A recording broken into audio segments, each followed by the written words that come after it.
Sleeping sickness is also called human African trypanosomiasis. Not common in all regions of Uganda, but we find it in the West Nile region. That is northwestern Uganda, Western Nile region. We have a form of sleeping sickness there. Then you also have in the northeast, in the districts of Kabera Maido, in the Dokolo, in the Apache, that area there. That's where we have cases of sleeping sickness. Although these cases are reducing and it is a target for elimination, but we still need more promising diagnostic kits to help us eliminate the disease. So what we are doing is we have been working on this project. We started by getting support from the Wellcome Trust through what we call the Makerere University,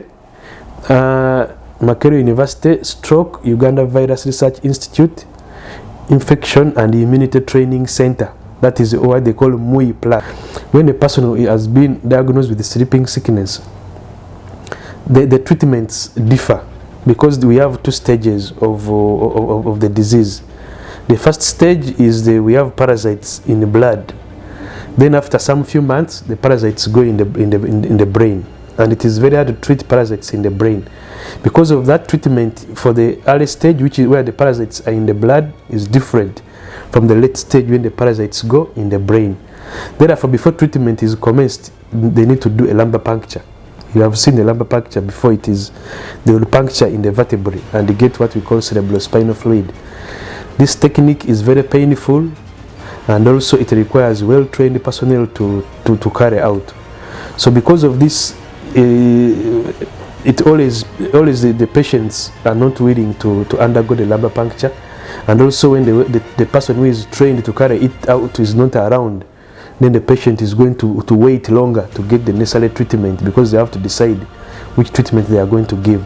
And if you select the wrong treatment, then you are going to get it wrong. Either the patient will not heal, or the patient is going to be given drugs which may lead to toxicity. Because the drug we use to treat the late stage when the parasites are in the brain is somehow toxic and has been associated with deaths in some people who receive the drug. And also when someone has healed, we keep on following these patients to see if they have cleared the parasite. So they keep on getting several lumbar punctures, which is not good. So now our innovation is we want to use blood. Why don't we use blood instead of using cerebrospinal fluid to tell us which stage the patient is in? So we are funded by MUI Plus, and we got a collaboration with the University of Geneva, and we still identified biomarkers. So we got biomarkers that can help us to stage in plasma or in blood. So we have already identified those biomarkers, and now using resources from another European Union grant called the EDCTP, we are now carrying out a clinical validation where I say that we use a large number of samples from a clinical setting to test the markers. So we are in the final stages, and because of this, we have already got promising results, and we have even already applied for patenting intellectual property. Because when you get these good products, you don't want someone to go and commercialize them before you start. I skip to say is that the government of Uganda has given us equipment, and they are still bringing. You have seen the equipment in the lab, so they are still bringing more equipment. And the goal of this equipment is to set up what we call a biomarker research facility.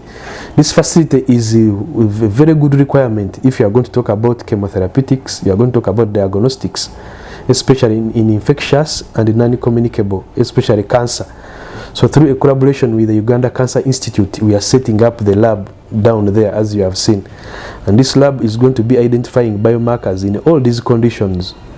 So we are bringing a state-of-the-art equipment. One of them is what we call the mass spectrometer, which is going to be the first in the country, and I think even in East Africa, which we can use to discover more biomarkers for any of the diseases that we have in Uganda.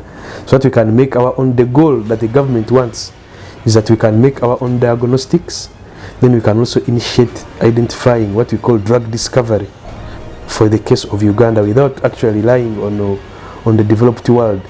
Because like I told you, we had a collaboration with the University of Geneva, and we have been sending samples to the University of Geneva to help us with this ground discoveries, which is not a good thing because it is not sustainable. It is very costly to send samples outside. But now, as we speak, You have seen we are now doing work down there in our lab, and as the equipment keeps on arriving, we are going to become self-reliant. We are not going to keep on sending samples outside, and we are also going to build the capacity, because you have seen technologies down in the lab. That is the first capacity that we are building.